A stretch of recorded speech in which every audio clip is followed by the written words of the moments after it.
welcome to another episode of Entrepreneur Mind Speak. I'm Lauren with Creme de Mint, a branding and packaging design agency, and I'm here with Natalie, my co-host, and today our interviewee.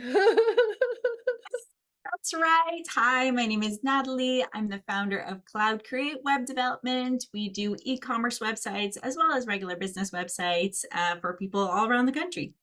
And so today you get to answer all the questions. This is gonna be fun. I know.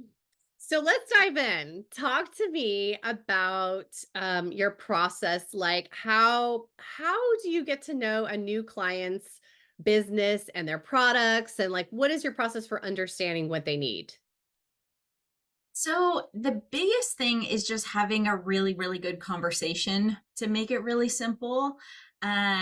To really get to know my clients, that's the first thing. Find out what they need and want, or what they feel they need and want. What are the troubles that they're trying to solve with the new website? Is it or problems they're trying to solve? Are they trying to do they have a product launch? Are they launching a new product? Is it a brand new company that needs to establish branding? Like there's so many questions that go into having a predict of exactly what needs to happen on the website for it to be a success for my clients. So it's really just I really enjoy them because I love talking to people and getting to know people. So getting to understand my clients and their products.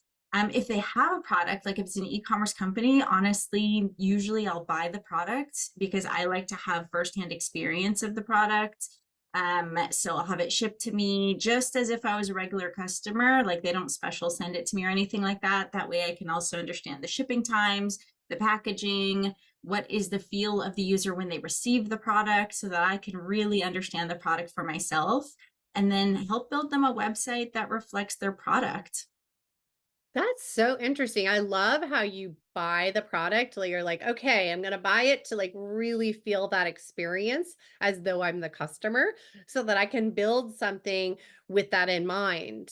And also talk to them probably about their process. If there's anything that you felt like, oh, well, this was maybe a little bit off or whatever. I'm sure you have had conversations like that with your clients before. Oh, absolutely, absolutely. And like in sometimes it's not even like I might not be the target demographic.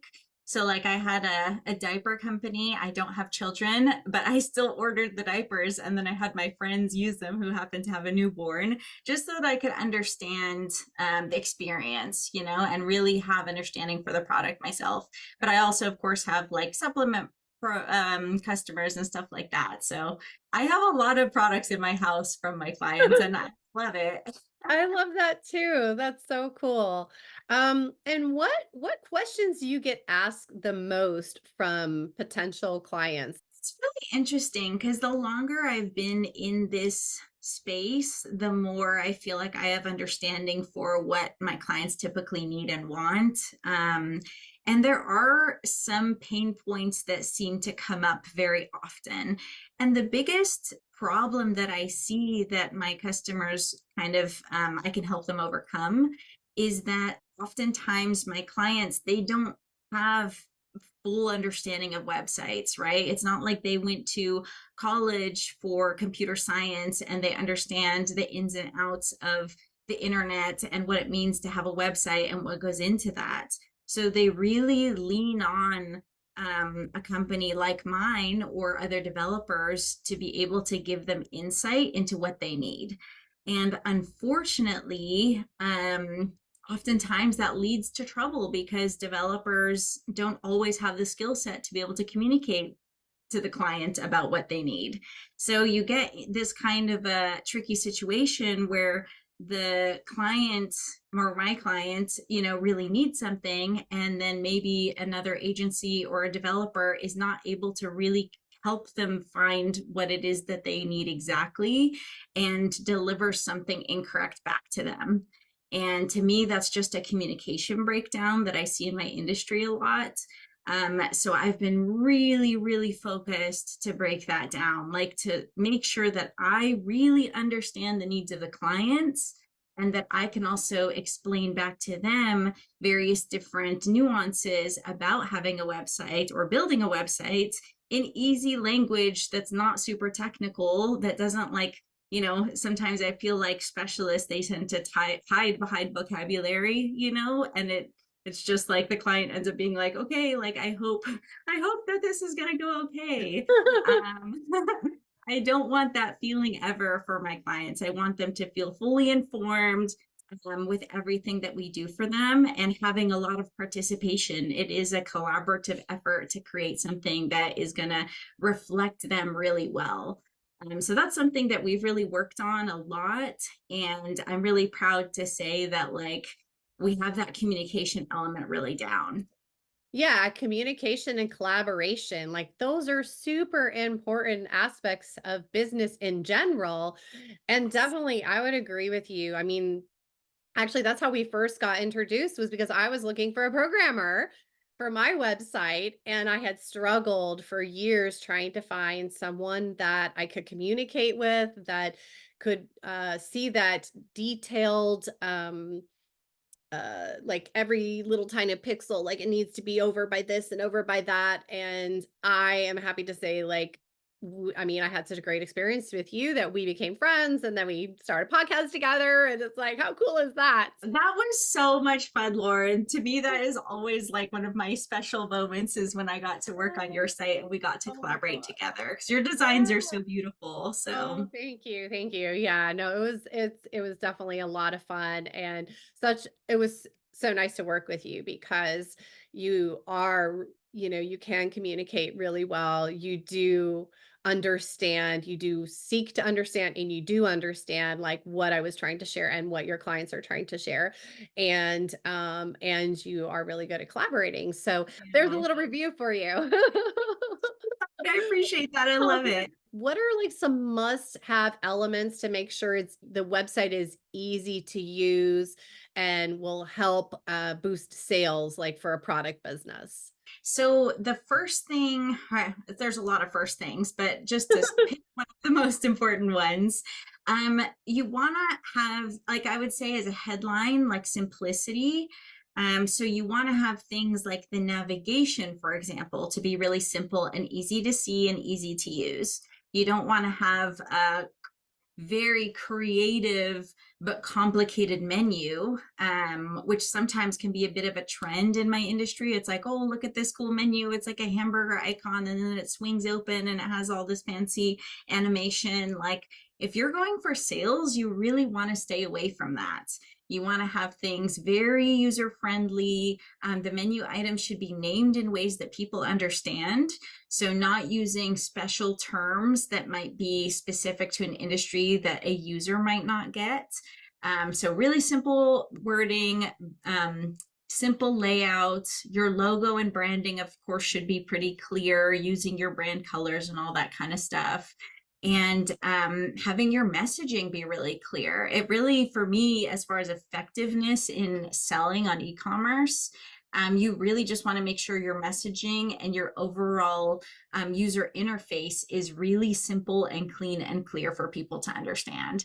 That would be the most important thing. And then, of course, when it comes to design, being able to do that in a beautiful way that supports the products and kind of puts the products on a pedestal, that would be the secondary thing that's super important. And between those two aspects, if you kind of balance that, and of course, you can get creative, like you can use really cool parts of the branding to make the design really beautiful. But as far as making sure that actual sales happen, you want to keep things simple enough that people can easily absorb the information, easily navigate around between different products, read the reviews, read what the products are about, have it in a predictable manner. Like, have your website be somewhat predictable so that no one's going to get lost or just exit out of frustration. Yeah, absolutely. I think clarity is key for sure, and making sure that they have as few clicks as possible to get to the product, add the product to cart, get through the process, so that it doesn't feel like a hassle. I mean, I don't like going to those types of websites where they have too many things going on or menus flying out or whatever, because it just it just sometimes it slows down the website, it makes it complicated. You're clicking around, you're trying to like click around. Sometimes you try to click on the menu and it like goes away. And it's just like, if there's a frustrating user experience, then that is going to affect your sales. 100%, 100%. And there's tons of like complaints about websites that are like, the clothing websites that they look more like a gallery of the clothes than an actual store. That's totally fine. If you're a brand that doesn't care about selling online and you just want to show off your clothes, not a problem. If you're trying to make sales, like that's going to annoy people and they're going to get frustrated. Yeah, absolutely. I agree. And then the other piece that you sort of touched on, you were saying like putting the brand on a pedestal, your branding. The other thing I was thinking about was like the brand story, like really cohesively, you know, threading that through the website. Cause yeah, I mean, we've built websites together, you and I. And so together we put our skills together to create that story. Totally, So totally. You need to have that story, who you are. That's becoming more and more important. You know, right. 10 or 15 years ago, you could kind of get away with just putting up a store and like people would be interested because it's an online store and like that must be cool and they can buy items online and that was special. But now that everyone's doing it, you really need to come up with other ways to stand out. And your story or the brand story is a really important way to do that. Yeah, absolutely. Definitely, definitely. So walk us through like the typical process of creating a website for a product business. Like what steps do you take from start to finish? So, of course, like I mentioned, starting with the interview, often the interview starts even pre the person signing up, just in the when we're trying to find out if we're the right agency for them, if they're the right client for us. Somewhere along there, we do a lot of questioning. Then once the sign up happening, we kind of complete that. So I go even more in depth on what the products are. So I really get it. From there, we have the what's it called? The user experience. So the user journey gets mapped out. We have the site map. We have the various most important pages, which in e-commerce is usually going to be the home page, the product page, maybe an about us page. Sometimes there's multiple product pages if it's, not a ton of products on a store and they each have to have their own landing page. So we kind of map out all those pages. This is before the design starts at all. We just make sure that all the correct content that is going to be valuable for the user is going to be displayed. So that's the, I guess, second step.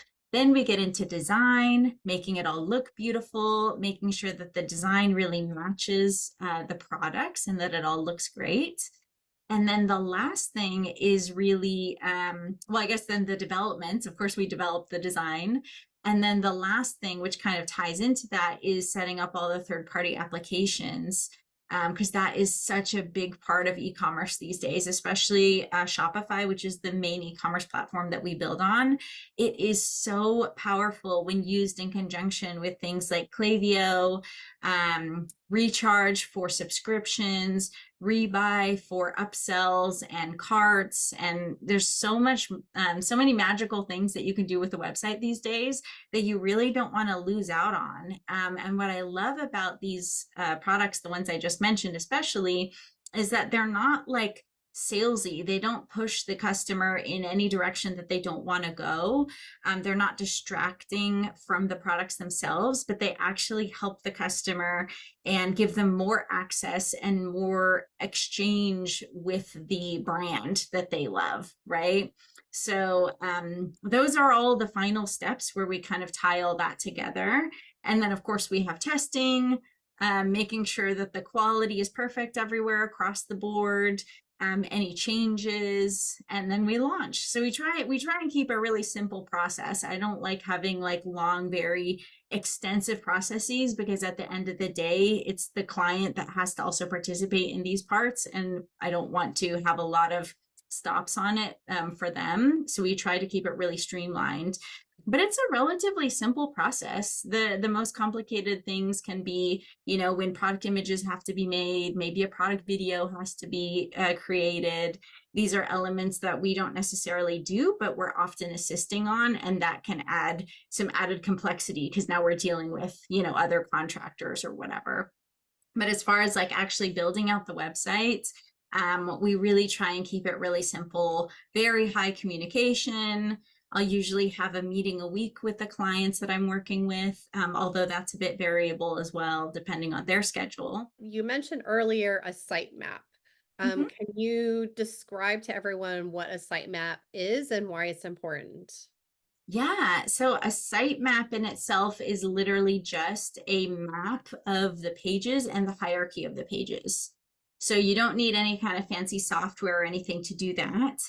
You could literally make one in a Word doc if you wanted. It's basically going to list, the homepage at the top. Then it's going to have like the next pages down, which is probably going to be your About Us, maybe the category pages, terms and conditions, all those kinds of things. And then you might even have subpages below those. Do you use programs like Figma? Do you do wireframes? So the Okay. sitemap is the first thing because that's laying out what pages you're going to have. Right. Then come the wireframes. Those are usually made in a design program, for example, Figma or XD. And it's a rough layout of the pages. So you have like, okay, what goes in the top of the page, what comes then, how are the pages linked together? That's in very simple terms, the wireframe. And it helps you lay out the content and how it relates to each other throughout the website. And it gives you a nice overview of the pages so that you can really have that storyline, like we mentioned, throughout all the pages and have it all make a lot of sense. It's also very easy to change because we're not building it yet. So it's like, oh, okay, like let's actually take this section from the homepage and put it on the About Us page. It takes us a few minutes rather than building it out. The main thing on the wireframes on our end is to just visualize where everything is going to be and make sure it's all there. That's the most important thing for us. And then on the client's end, it's also for them to be able to see, yes, this is all the content that I want on the website. So we don't necessarily do like a ton of work as far as design within the wireframes. It's really very simple. Maybe there's an image, maybe not. If there is, it's not, the important part about it. It's really just to make sure that we have an idea of where everything goes. Yeah, I think that's really helpful that you clarified that because it really is building one step at a time. Like, okay, we're starting first with the sitemap, then we're like saying, okay, what is the layout probably going to look like? Do we have everything there?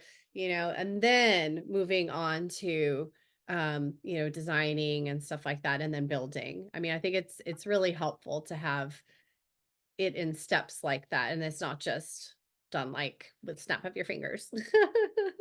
Because that way then the client can also have their input on it.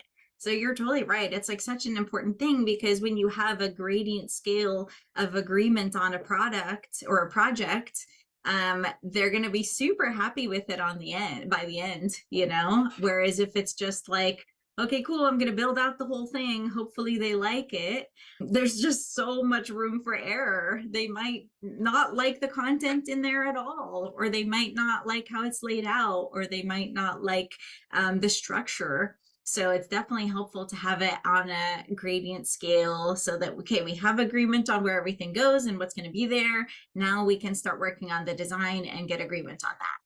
Yeah, very much a collaborative effort. I love that. Yeah, Yeah. totally. I know you mentioned Klaviyo, and I just wanted to clarify for everybody on this call that Klaviyo is for email marketing. What are the key things to consider when you're adding features to a website and how to make sure that everything is secure and that it can handle growth so that as the company grows, like, can it handle all the traffic that's coming there? Are there some key considerations that you think about and how do you do that? If you are a business and you're not necessarily having an enormous budget to launch, like let's say we're talking about a startup here, right? That's launching a new brand. The very easy decision to make would be to support whatever growth you're going to have is to go with Shopify.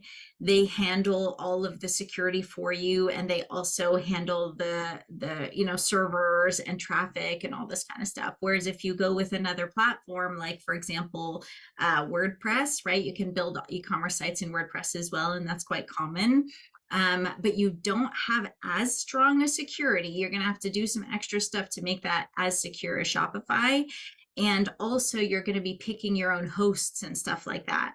So the responsibility of handling the traffic lands on you. Whereas with Shopify, they really take care of their customers and make sure that, 99% of the time, everything is up and running beautifully. Do they ever have something happen? Absolutely. It's still an online platform. Any host or anything online can always have an issue. But in my 10 plus years of using Shopify, it's been so minimal. Whereas with WordPress stores that are having hosts, it's a lot more common that something happens there. If you are doing a huge launch and you're going to get tons and tons of traffic, maybe you're going to have TV ads, maybe you're going to have just like a really, really strong social campaign. If you're expecting like hundreds of thousands of visitors coming to your store, go with Shopify Plus. It's way more expensive than the standard Shopify for sure. But if you are in that tier of, it's almost more of an enterprise level at that point, you definitely want to consider Shopify Plus. And how does a business know when they're at that level? Is there a certain number of customers that, okay, once they're at this many customers per day or this many hits per day, how would someone know that if their business is one of those that should move to Shopify Plus? I don't have really an answer for that directly because I'm not the one necessarily signing them up. Usually that's something like I have a Shopify rep. And so if a customer isn't sure, then I'll have them handle that with her. And she goes through all the questions with them. What are they doing? What's their launch looking like? How much traffic do they expect to have in the next month or the next year? And she's able to help guide people to make the correct decision.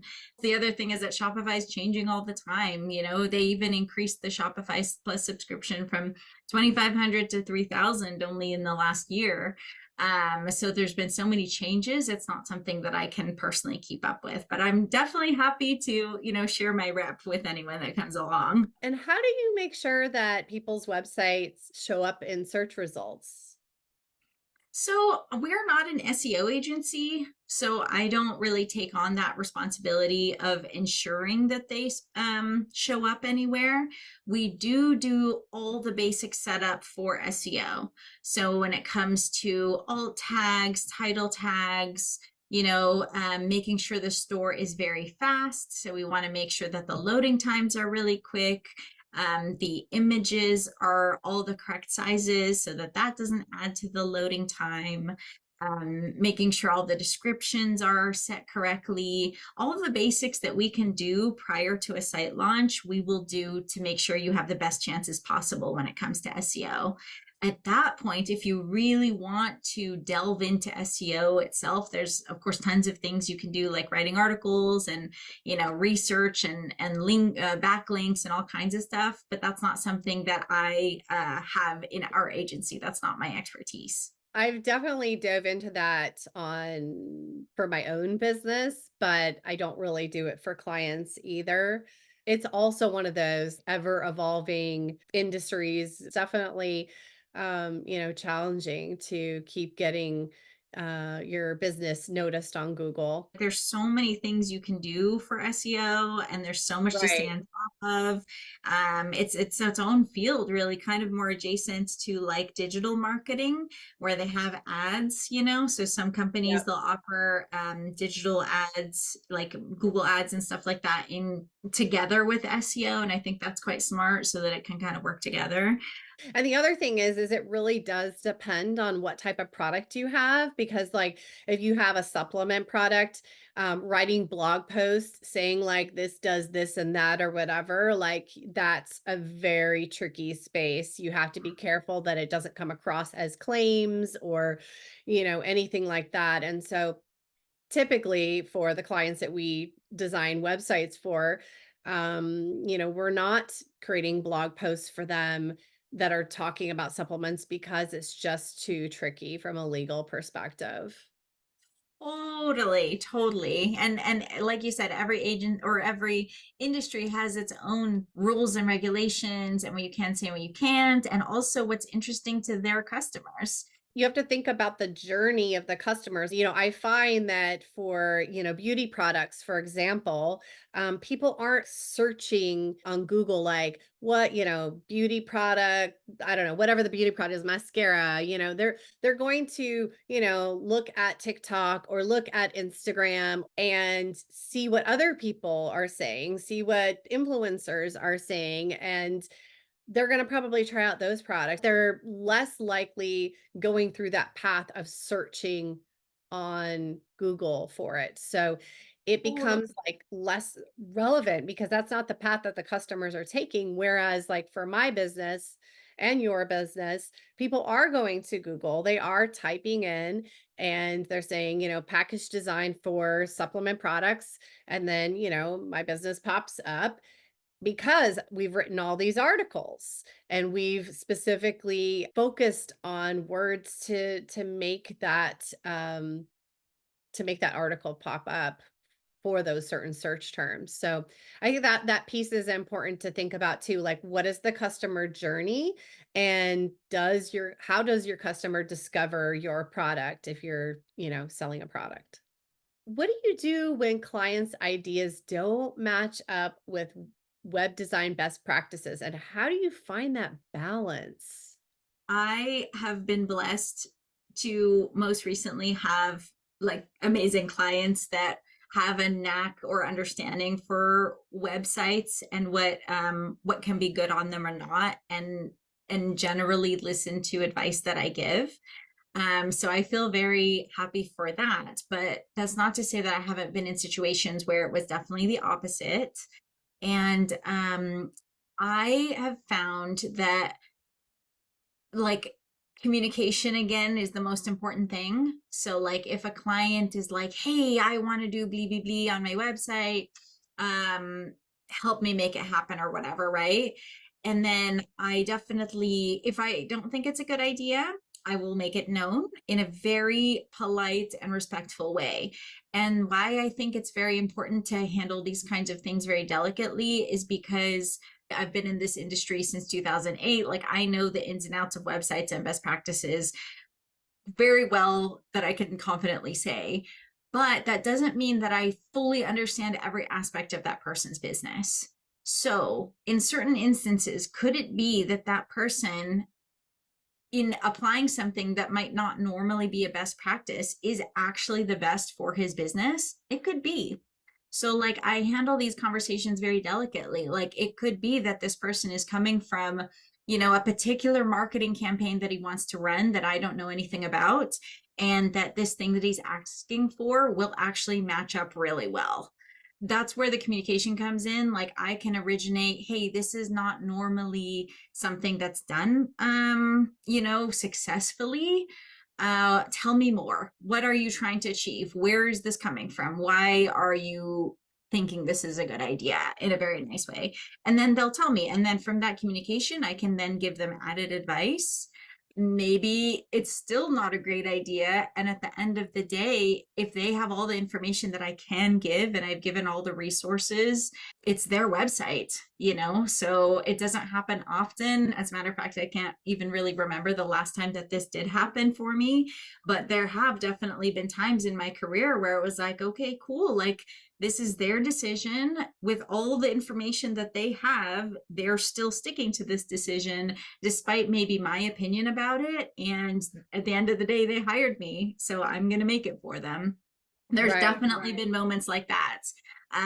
despite me on occasion saying like, hey, this is going to weigh down the website badly, like this is going to make it load too slow, or this is going to create confusion for your customers potentially.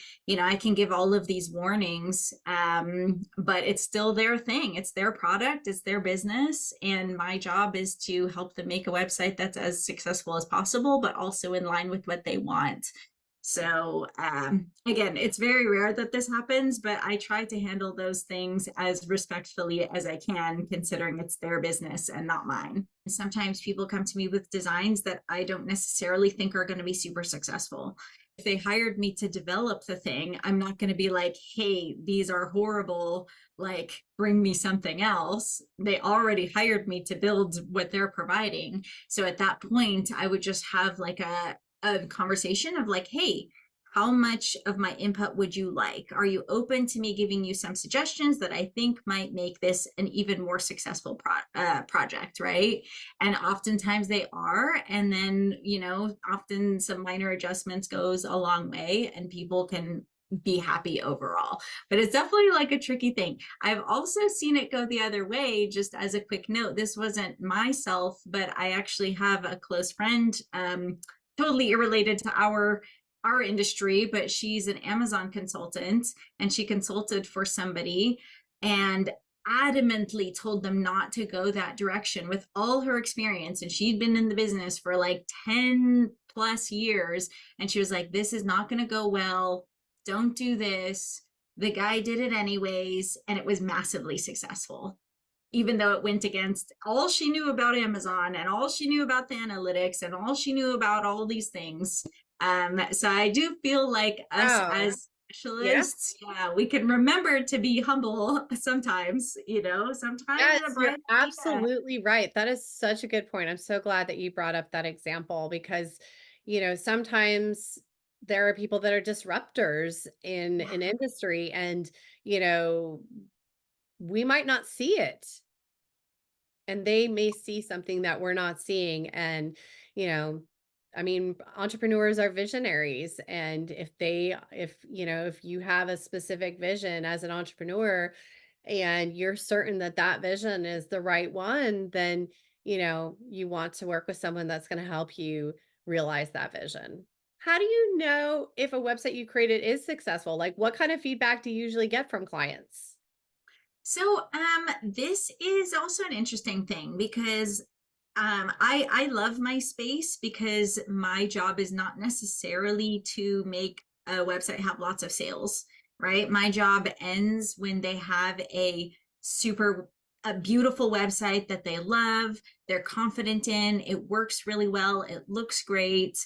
All the pieces are put together and ready for production beyond, sometimes changes or redesigns or different things that come later on. My job is really to produce a really great website that can be used by the company to make sales. I do like to take responsibility and letting the people know that I work with that, I can build you a beautiful store. You have to drive people to it. You have to make sure I can even make it, convert really nicely. We have best practices for that. We have a lot of information that we can use to make sure that the website has the best chance of succeeding. But as far as getting people in and guiding them through the site to eventually buy the product, there's so much that is out of my control. One aspect of that, which I feel like is often overlooked in these kinds of conversation, is just having a really good product. The amount of products out there that are just like not great products are a lot, and we've all seen them. We've all seen them online. So if someone has a product that maybe it even does sell in the beginning because of advertising, but then it doesn't work. And so it gets bad reviews and then it doesn't sell. The website could be great, but the product just wasn't right, or it wasn't right for the market they were going for. Or they're trying to sell really expensive products online, but they don't have enough brand recognition that people trust the brand yet to spend that kind of money. Like there's so much that goes on as far as making a website successful. And again, this is all information that I really discuss with my clients. So if it's people, if my client is somebody that has not had an online store before, this is definitely, these are conversations that I have with them. What is your marketing plan? What is your launch plan? What do you expect out of this website launching? And I have turned away customers or potential customers that came to me thinking they could build a website and that it would automatically sell. And they've asked me, like, okay, so, if I pay you X amount, by when will I have made my money back? And I'm like, that's really up to you. That's not something that I can promise one way or the other because we don't do marketing at my agency. So those are the kind of clients that usually have, have not really thought that far. And it's the ones where I generally suggest to go research that before building a website. You want to confidently, when you put money into a website, you want to be confident that you know how to get the money out of it again. At least having the understanding for it, right? You're building that foundation, and I'm in a similar type of business because that's also what we do. We're building the foundation. We're building the brand foundation so that you can get that in front of people and sell that product. But we're just part of that beginning part, that foundation part, and then you have to go out and market. Whether that's Totally. through email marketing or digital ads or influencers or whatever that might be, or in person, there's a bunch of different ways to do it. So, Absolutely. And marketing in itself is such a like amazing skill set. I have so much respect for really good marketers that you really don't want. I would usually advise against those, everything agencies where they, unless it's like very niche in a specific, type of work or whatever, specific industry. Generally, you want to make sure that you have various different partners that are really good at what they do, not the generalists. yeah, I would agree with that because sometimes people, they'll come to me and they're like, I want an agency that does everything. And I said, well, we're really good at these things. We're really good at the branding foundation, the logo, the packaging, the like design. Um, but if you want someone that's really good at Google ads or Instagram ads or, reaching out to influencers, that's this other agency because that's what they're focusing on. And I think that is the best way to work with companies especially when you're starting out.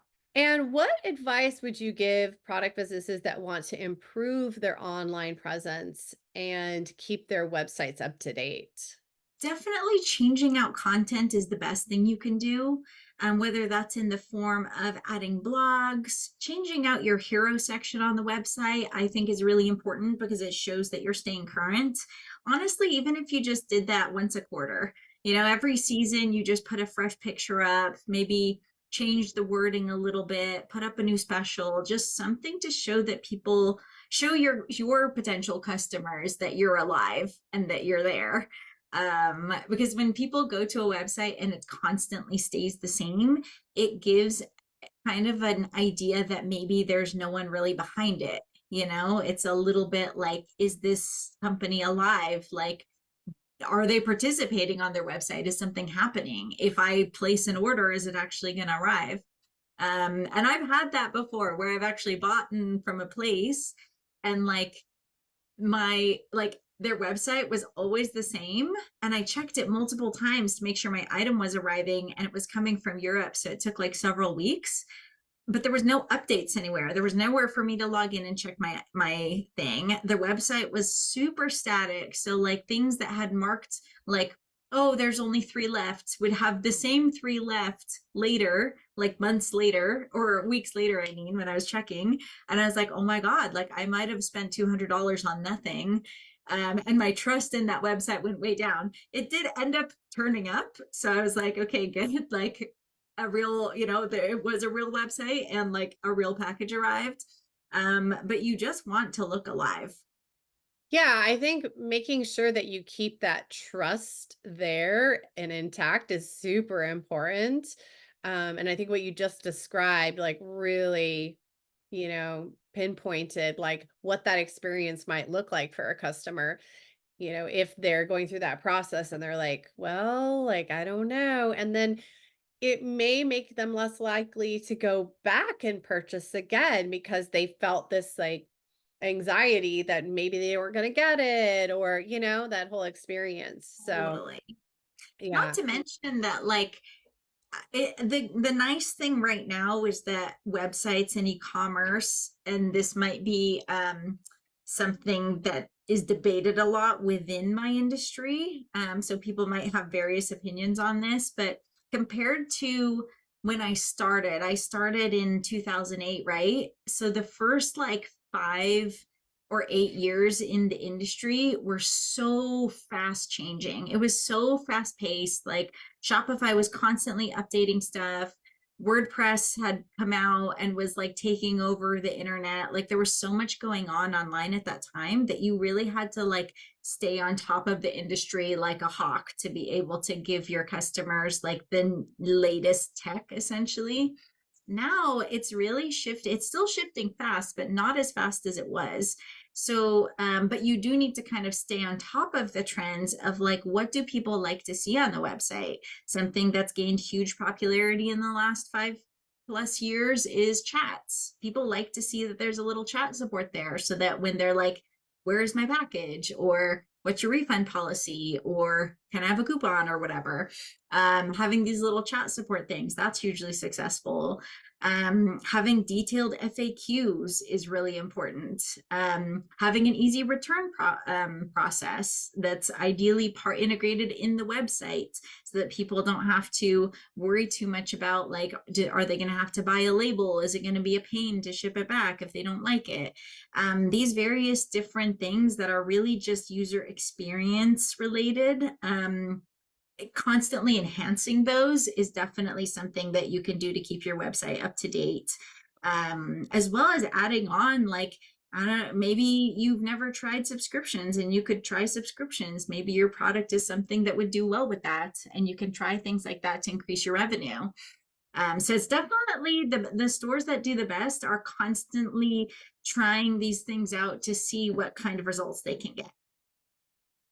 Yeah, and I think that's a good point. I mean, I think as entrepreneurs, you always need to be thinking about different ways to engage with your customers, to bring in your customers, yeah, to constantly be thinking about, what's changing in the industry. How do I present myself? I don't know. There's just so many different aspects to it to keep thinking about. It's not something stagnant. I guess that's what I'm Yes. trying to get across. Totally. And that's why it's nice to have a developer on your side. Like there's some clients that I have very long-term relationships with.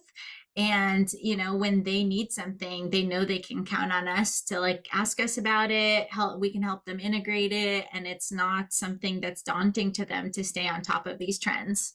If someone's looking to hire a programmer, what questions should people ask so that they hire a programmer successfully? As the first thing, stick to your gut on the person, like a lot, especially if you're hiring like a one-off freelancer.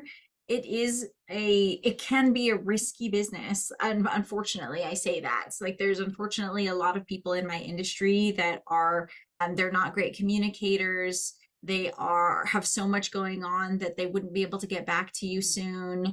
I would, so as the first step, do a little bit of a personality test in talking to them. Do you like them? Do they come across like they communicate well? Do they seem genuine in their communications? Do they seem interested in what you're doing? These are all things that are just on a human level, but I see mistakes there more than anything. Most of the time, I don't see necessarily people hiring the wrong people based on skill set, like, oh, their skill set was horrible, although that does happen too. A lot of developers are not really people, right? Does that mean they're bad? No, but it does mean they're bad if they can't answer your email in a timely manner, just as an example. And that's not to lay in on developers. It's just a fact that often they're not great at their emails. And I say that very honestly as somebody who struggled with that in the beginning, because I wasn't a very extroverted person when I was younger. So that was one of the barriers that I had to overcome. So that's the first thing. Just make sure you like them as a person to at least a degree that you feel comfortable working with them. And then the second thing is, of course, portfolios and work. See what they've built before. You can get a lot out of seeing what they've created. What else? Asking about their process. What's the easiest way to communicate with them? How fast can you expect them to reply? Having all these kinds of conversations upfront can really help you figure out if this person that you're going to work with is the right person for you. Because various clients also need different levels of these things, right? Maybe you're totally fine with, having a chat with your dev every once a month, and that might be fine. Or maybe you need to be able to ask them questions more often, or you need a more tight way to communicate with them and have them be open to that. So these are all things that I would definitely ask. And especially in working with agencies, just ask to see their most recent projects, because that's the biggest issue I see with the bigger agencies. They sometimes have like more project managers and stuff, so their communication can be a little better in that way. But sometimes in the larger agencies, you'll see the results that they put out as far as the kind of sites that they're making are not always up to the highest standards. And you'll be able to see that just by comparing them to, beautiful websites that you like, and look at the sites that they're giving back to you as projects that they've recently done, and see if that's something that you like as far as the design. Does it make sense? Does it look cohesive? So it sounds like most of it is around communication, that you're, around the person themselves as opposed to their skill levels. Is there anything that you would recommend around skill levels? It's going to be really hard for people to ask skill-based questions when they're not familiar with the skill, right? So like if you're not familiar with JavaScript, you can't really be like, what do you know about JavaScript? Because they could answer you in any kind of way and you wouldn't know how to judge that. Anyone building Shopify websites, they should know JavaScript. They should know Liquid, which is what Shopify is generally built on. And they should know HTML and CSS. So if you want to be able to say that, like, you can, it's not like the best way to determine if someone is actually, going to be able to build it for you, because if you're not an expert in that field yourself, right? That's why I think like looking at actual real world examples of what they've created. And you can even ask, like, what is some of your favorite projects that you've created yourself, right? And see what they send you, because then you feel like you're getting what they feel is their best work, and you'll be able to visually see, like, does this look decent or not, If they're showing you great work and you're having a great conversation with them and you seem like it clicks on a personal level, that's probably you're heading in the right direction. And on that note, though, if it's a big agency you're working with, make sure, like, maybe ask to speak to the project manager, because if you're just talking to a salesperson and you're feeling understood by the salesperson, that might not mean the same once you get through to the next person that's actually going to be handling your account. So Yeah, when that's it a good comes point for sure. yeah, I worked at larger agencies before, having my own, and that was something that there was like a rotating door of project managers, and that was very frustrating for the clients for one of the agencies I worked for, because they were reintroducing themselves constantly. And the projects of course slowed down due to this. So these are the kinds of questions you want to ask as well, like, who's the project manager, how long have they been there? There was one question I forgot to ask you, and that is around mobile. So how important is it for product websites to work well on mobile devices? I mean, I think we know the answer is really well. But what tips do you have for making that happen? You'll definitely want to look at the site as if you were a user, right? So like, look at it on your phone. 70 to 80% of customers are usually going to be on their phone. So it's very important. It's very important. So you just want to look at your site on your phone and see how easy it is to navigate through. Can I see everything? Are things being cut off? You'll see the strangest things sometimes. You'll see just text that just goes on off the page, or you'll see images that are being formatted weirdly. There's so much that can go wrong that you just want to freshly look through the entire website, start to finish, and make sure that there aren't these weird phenomena and that the story still makes sense looking through the phone, since you'll have less information at your, like on a desktop you have a whole screen with a lot of information. On a phone you have a lot less information, so make sure that it is really simple to follow. There's one thing that Apple does that I think is a really great example, which is that whether you go on desktop or mobile, you're really only looking at very little information per section of screen. So you'll have like you open it and you see the hero section, which is the top section, right? And it has one communication. Then you scroll down, and the next length of screen, it shows one main communication. So they're never overloading the user with so much information that they can't absorb that data. So this is something to look at, because phones are small. Yes, you can fit a lot on that small screen, but you can also definitely overdo it. So having it look very beautiful, having a strong communication in the little bit of screen that you have is a lot more important than having a lot of communication. And what would you say is like the biggest pitfall that you see for new business owners? When it comes to new businesses, I would say new inexperienced businesses, because you can have new businesses by people that have built tons of businesses and generally they don't really make that many mistakes. But if you're like a person watching and you've never built a business before and you want to start an e-commerce store, for example, I would just not misestimate the amount of effort and cost that go into having a successful e-commerce business. And that cost very much includes marketing. That's like your biggest thing, marketing and product.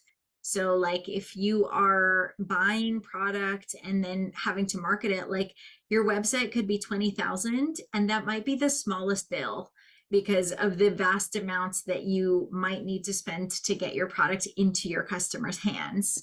And that might even include research, like market research. How do you get that product into your customers' hands?